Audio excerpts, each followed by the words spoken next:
Soldiers received excellent military training on the surface, the best the Empire had to offer.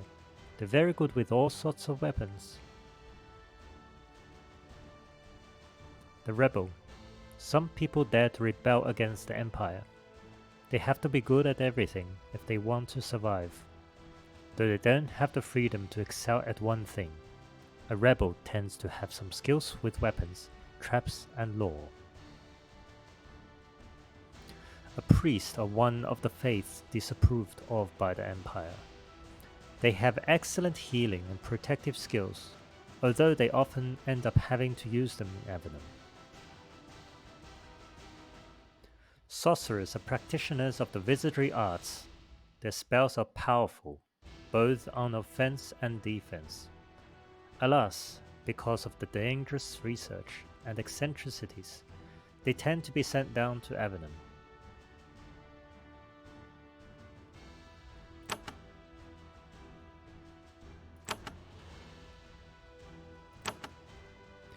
You're never going to see sunlight again. You will never breathe fresh air, or be warm and dry, or feel safe. This is your punishment. For your crimes, you are to be thrown into a magical portal and banished to Avernum, never to return. Your crime? Nothing as serious as you might think.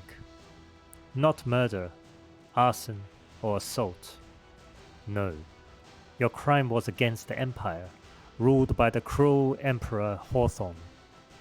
You spoke out against an unjust law, or you angered some minor official, or you may just have been a misfit. The Empire controls the entire surface of the world. All four continents have completely submitted to its rule. Not fitting in is a crime in the Empire, so you are being exiled. You are being sent down to Avernum. Avernum is a series of caverns far below the surface of the world.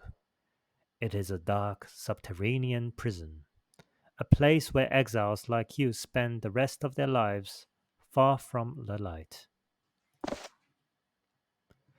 What is it like there? Nobody on the surface knows. All they know is that it is dark and deadly. It is spoken of only in whispers, and only with fear. Some believe that there is no air, warmth, or food, and death comes with merciful speed. Others believe that there is enough sustenance to enable Avernus to endure a miserable, worm-like existence. Until, of course, the monsters get you. And a few believe that Avernum is a paradise, a hard land of freedom, where one can at last be out from under the Empire's iron rule. People mad enough to believe Avernum is paradise soon end up there themselves. They don't really know what it is like. Nobody on the surface does. But soon you will. There is no appeal to the judge's decision. Early one morning in a stone dome far out in the wastes, you are dragged in chains to the shimmering portal. You breathe clean, fresh air one last time. Your shackles are removed. Then they throw you in.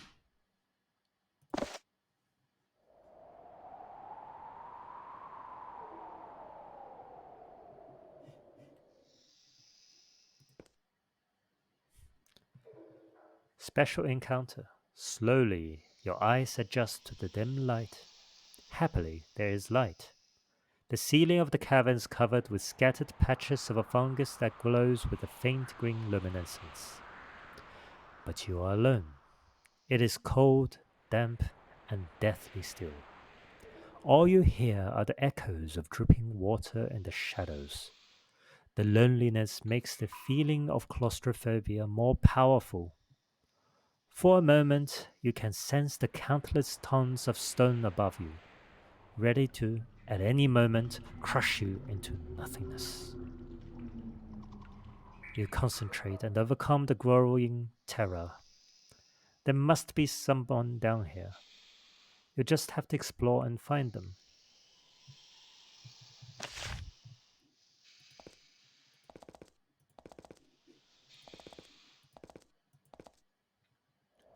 Much to your great relief, you finally find signs of human occupation. The gallery to the west is blocked by a wall, rough stone blocks held together by crumbling mortar. It looks like it has been there for years, abandoned and decaying, but it's something. Less reassuring is the pile of bones between you and the wall. They look like they came from a small humanoid, perhaps a goblin. They too have been here for a while. On the floor near them, someone discarded a crude cloak. Scraps of leather, roughly stitched together. On the surface, you would have ignored the disgusting thing. Down here, with the cold seeping into your bones, you decide that you would be better off wearing it.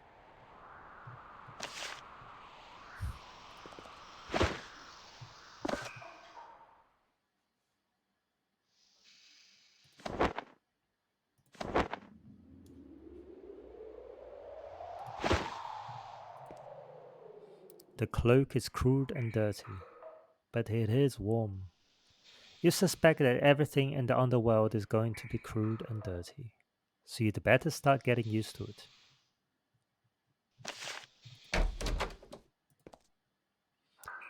On this side of the door, at last, you can hear people.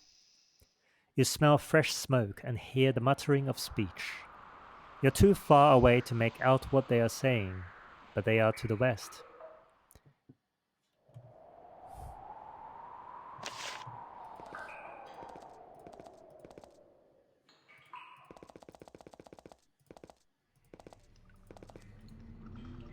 There are three people ahead, crouched around the dim, smoky fire of burning fungus. They are rolling dice, gambling over a handful of copper coins and leather garments they scavenged in these caves. Then their sharp ears detect you. They leap to their feet and spin to face you, drawing their blades. They're Nephilim, scrawny and hungry specimens, but dangerous nonetheless. Nephilim are a proud tribal race that once filled the wild plains of the surface. Then the Empire began to remove them, sending the few that surrendered into Avernum and killing the rest. This has left them with a vicious hatred of humanity. Even though you share a common enemy, they are still determined to take their revenge upon you.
The three Nephilim have fallen.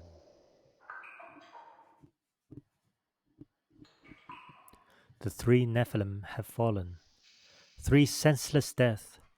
You suspect that they were just sent down here through the same portal you came through. Usually, the Empire sends down the Nephilim through a different portal to a different part of these caves.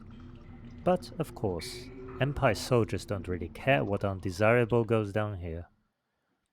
Of course, it's also possible that the underworld is controlled by Nephilim and it will soon be swarmed and enslaved. or worse.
The cave to the north is divided by a deep pool of foul, stagnant water. There is a man standing on the other side of it, watching you, his sword drawn. Perhaps he can tell you how to get to safety, if there is anywhere safe down here.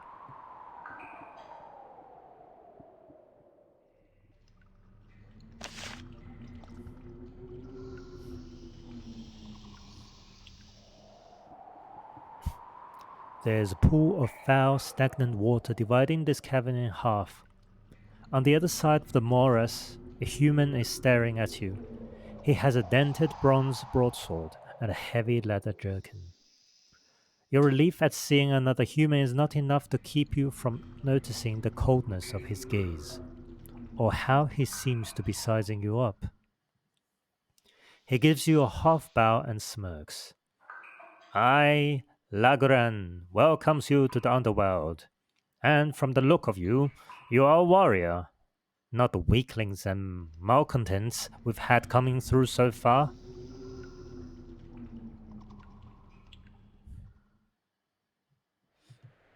You are an Avernite?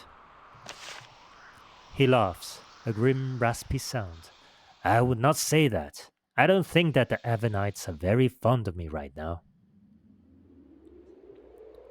Are we the only people here? No. There are a few others in the arrival caves. That's what the Avernites call these chambers, though they didn't control them as well as they should have. What do you mean? He points at something hanging around his neck. It's a key. These caves are where all the new human arrivals are supposed to end up. Then the Avernites, noble beings that they are, find you and bring you out and help you. But then I stole this key. I came down here and locked the gates behind me. Now you're all stuck down here with me and my helpers.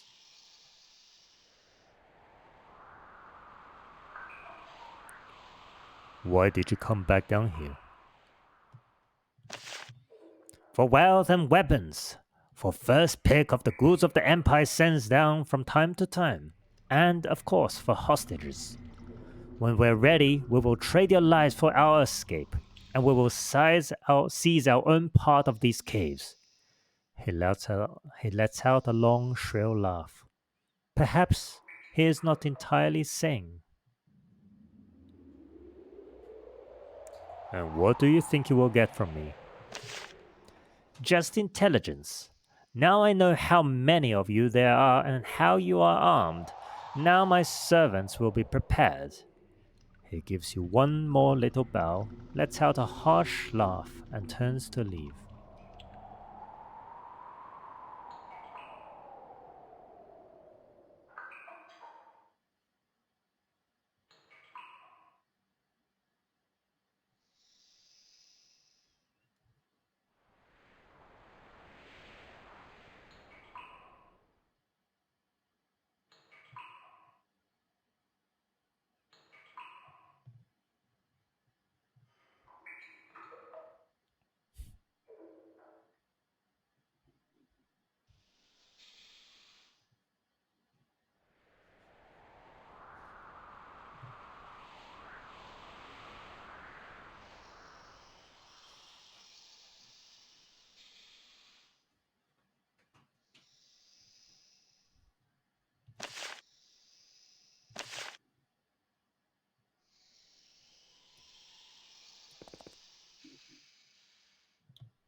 Someone has discarded some javelins on the floor ahead. It's always satisfying to fling a few projectiles ahead before engaging in melee.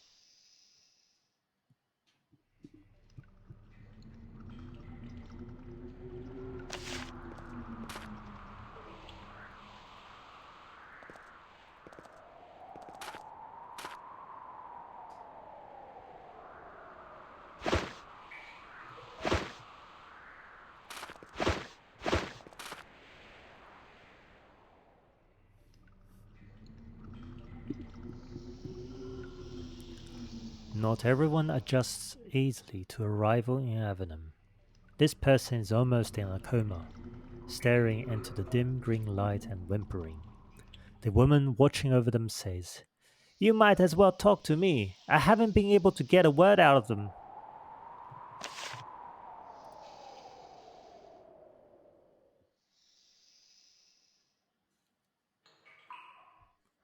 The Evernites built something down here, a crude stone structure that was then left to crumble. 4 people, fresh from the surface, are hiding in the ruins. They look like ordinary people, farmers and merchants, who angered some empire lord or said the wrong thing when the wrong person was listening. Now they are trapped in the underworld for the rest of their lives, empty-handed and terrified.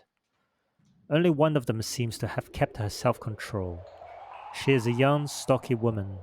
She holds a crude spear in her trembling hands. "Who is there?" "I." When she gets a look at you, she lowers the spear slightly. "You're not one of the thugs, are you?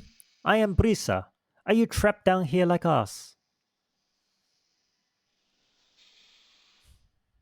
"How did you come to be here?" "The others?" She looks at the 3 cowering in the corner. "I don't know. They're barely able to talk. As for me, I suppose that I was disloyal to the Empire."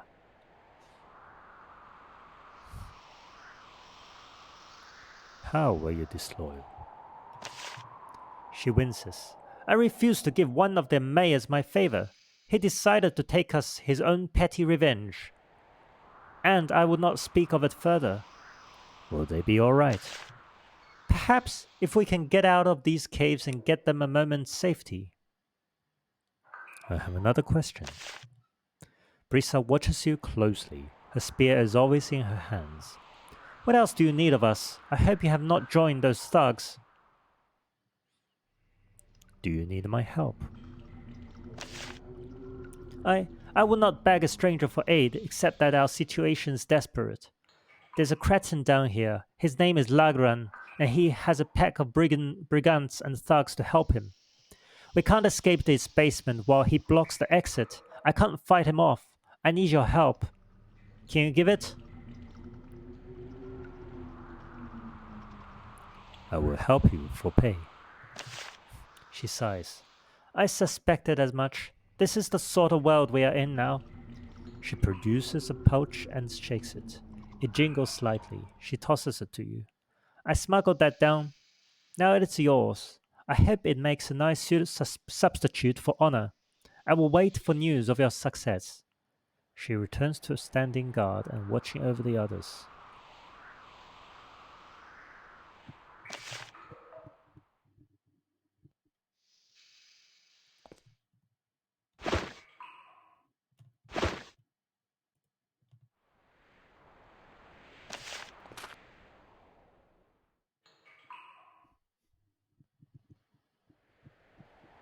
The people in the ruined building left 2 flasks of liquid on the table.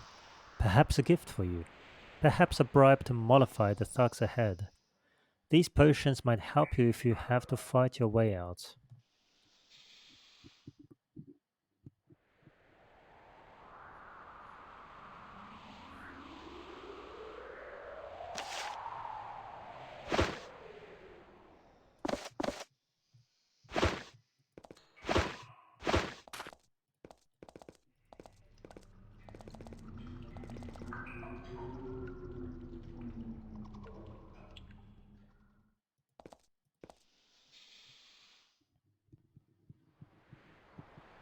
After your meeting with Lagran, you aren't surprised to find these people waiting for you.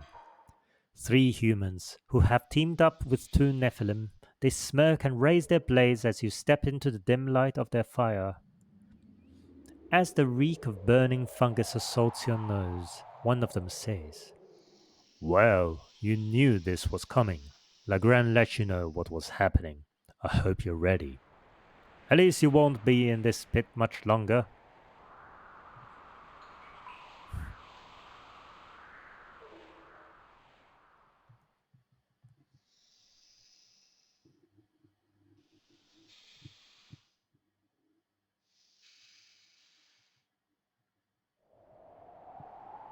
What are you going to do?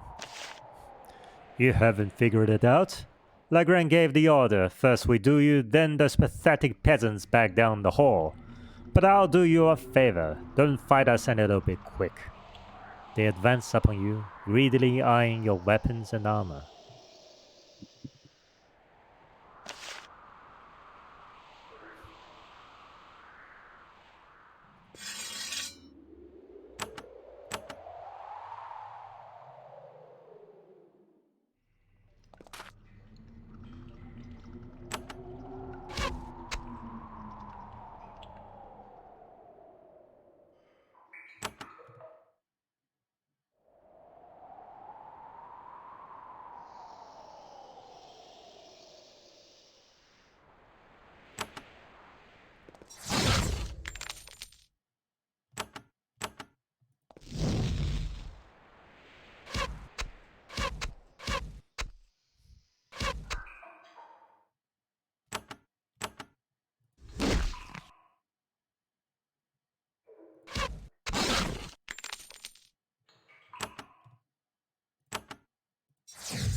You move cautiously down the corridor.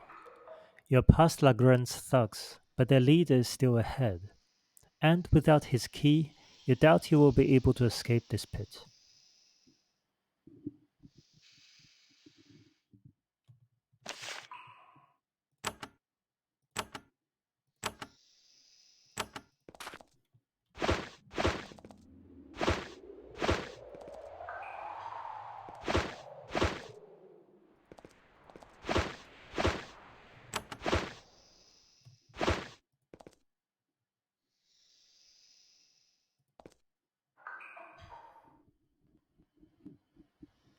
You round the corner and come face to face with Lagran, a petty thug with delusions of grandeur. When he gets a good look at you, he realizes that perhaps his plan to build a new empire within Avernum is not going to work out. And yet, he doesn't give in. He stands between you and the locked gate leading to the exit and snarls at you. You notice dark stains around his mouth. Perhaps he has eaten something recently that is tinkering with his brain. He points his blade at you. You got past my warriors? And what? They are dead? Well, I will get more. The Empire sends down more killers every day. Avernum won't take them, but I will. You notice that he is holding something in his offhand, but you can't tell what it is.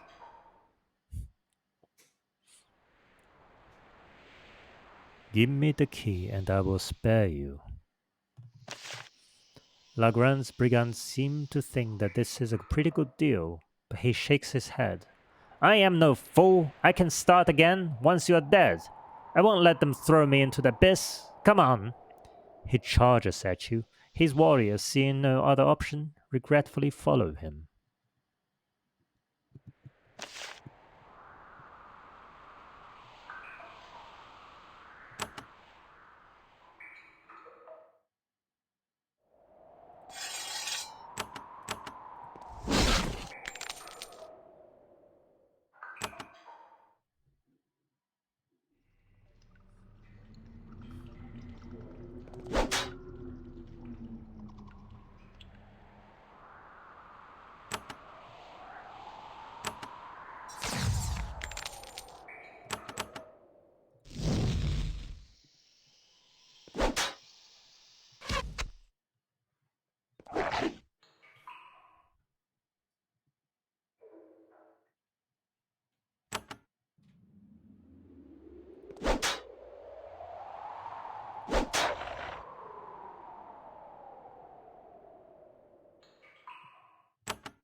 Lagran is wounded.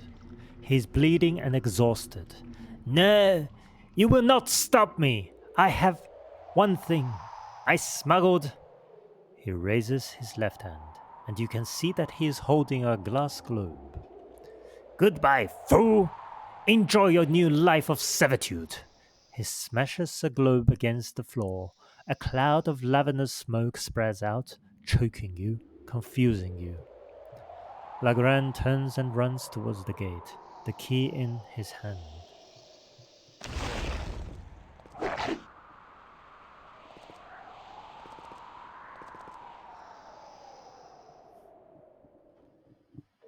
Legrand has a free path to the exit gate. He puts his key in the keyhole, turns, and shoves the iron bars. The moment they are open a few inches, he slides through and runs upstairs. You immediately hear a commotion coming from above.